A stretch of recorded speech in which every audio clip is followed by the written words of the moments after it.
Bonjour les amis, compliqué la vidéo ce matin, il est plus d'11 heures, je vous l'ai toujours pas faite. Alors je vous cache pas que j'avais des petits plans hier au moment de me coucher. Je me disais, bon la Candace Oven, ça va balancer la bombe contre Brigitte, et on va y aller. Bon, on va apprendre que Brigitte, il y a l'épreuve, elle est née homme, et là c'était l'édition spéciale. Choupinet pouvait plus rester à l'Élysée, enfin j'étais prêt à sortir l'artillerie lourde. Bon, l'autre Candace, manifestement Candace, elle veut prendre un peu de sous, elle veut faire de l'audience, et puis elle a décidé de faire durer le plaisir. Alors si, elle a quand même balancé un petit truc que nous on a balancé depuis longtemps, c'est le bouquin d'André Gide, bon, vous savez, sur la pédérastie, tout ça qui était sur le bureau de Choupinet lors de la photo officielle en 2017. Bon, elle a balancé ça, entre nous, bon, il y a plus de gens qui vont le savoir, mais nous on le savait déjà, donc premier sujet qui tombe à l'eau. Deuxième sujet, je vous cache pas, j'avais prévu d'aller acheter Frontières, le petit... un petit hors-série sur le fric que se font les avocats et toutes les magouilles des juges à migrants. Vous voyez tout le business migratoire. Les mômes, ils font un boulot fabuleux. Je dis les mômes parce qu'ils ont l'âge d'être mes petits-enfants pour la plupart. Mes enfants, mes petits-enfants. Franchement, ils font un boulot fabuleux à Villeneuve-Saint-Georges. Et là, ils sortent un hors-série. Je veux dire, les avocats hurlent, dépôt de plainte qui se prépare et tout. Et je voulais leur rendre hommage. Et c'est promis, je leur rendrai hommage dès que j'aurai Frontières chez mon libraire, parce que je préfère faire bosser mon libraire. Bon, donc je me retrouve à 11 heures, j'ai plus de sujet, alors je vais m'occuper quand même, j'en ai trouvé un, c'est seulement un troisième choix, vous voyez, c'est pour vous dire à quel point je le méprise. C'est ce gros con de Jacques Weber, je dis gros con, tout simplement parce qu'il est grossier, hein, il s'est permis de qualifier Trump sur un plateau d'RTL. Il s'est permis de qualifier Trump de nazi, hein, genre entre Trump et le nazisme, il y a une feuille de papier à cigarette, donc il qualifie Trump de nazi. Il qualifie Trump de gros dégueulasse, venant d'un gros sac comme lui, c'est pas mal. Et carrément, il appelle à la mort de Trump.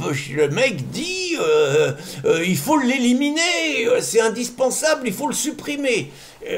La journaliste ne le reprend pas. Moi, je me dis que si je vais sur un plateau de télévision, à mon avis, c'est pas demain la veille, hein, mais que je parle de Mélenchon, par exemple, que soutient Jacques Weber, le gros bobo bourgeois. Vous voyez, c'est le soutien classique de Mélenchon, la base électorale de Mélenchon. C'est les gros bobos bourgeois et les racailles des quartiers et les islamos. Donc là, c'est le gros bobo bourgeois, donc qui soutient Mélenchon. Moi, je vais me pointer sur un plateau de télévision, je vais dire que Mélenchon, c'est un nazi. Je suis pas sûr que je vais pouvoir continuer à parler longtemps, mais en admettant que je sois pas interrompu, je vais dire que Mélenchon c'est un gros dégueulasse.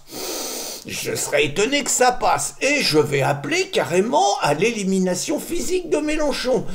Je suis pas sûr que je vais pas me prendre des procès, qu'il va pas y avoir tous les réseaux sociaux qui vont s'enflammer, et que la journaliste, elle va dire, je vous inviterai plus jamais et quitter le plateau, vous voyez, mais le gros bourgeois Jacques Weber, pas de problème. Et j'ai envie de vous dire quelques mots sur ce gros sac, ce gros bourgeois pourri.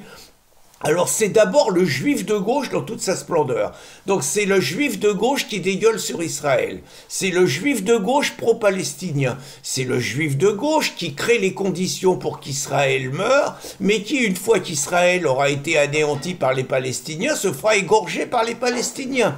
Alors c'est également le gros bobo de gauche, fils de famille, qui passe son temps à mépriser les électeurs qui ne pensent pas comme lui. C'est quand même intéressant de voir le mépris qu'il a pour les électeurs de Trump.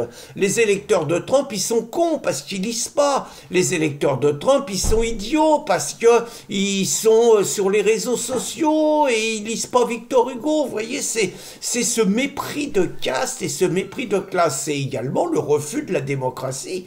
Parce que moi, je veux bien qu'on traite Trump de nazi, mais Trump, il a été élu par le peuple américain. Et la démocratie, c'est la souveraineté du peuple, camarade Weber. concernant. Et puis c'est quand même la grosse ordure, parce que c'est le mec qui évidemment est pour l'invasion migratoire de la France, c'est le mec qui va donner des leçons aux Français égoïstes et racistes, les Français qui sont insultés, assassinés, méprisés, envahis tous les jours, mais lui le gros sac, il est tranquillement dans son milieu d'artistes bobos, en train de pérorer le soir avec sa coupe de champagne, en faisant la leçon à ces connards de Français qui finalement le méritent pas, quoi. Vous voyez, c'est quand même un petit peu ça, on l'imagine pérorer au milieu des autres connards de son espèce et tout. Bon, c'est le gars, alors, parce que là, on l'entend, donc Trump, c'est un salaud, parce qu'il menace la planète. C'est le mec, évidemment, qui reprend tous les poncifs du politiquement correct, de la dictature médiatique.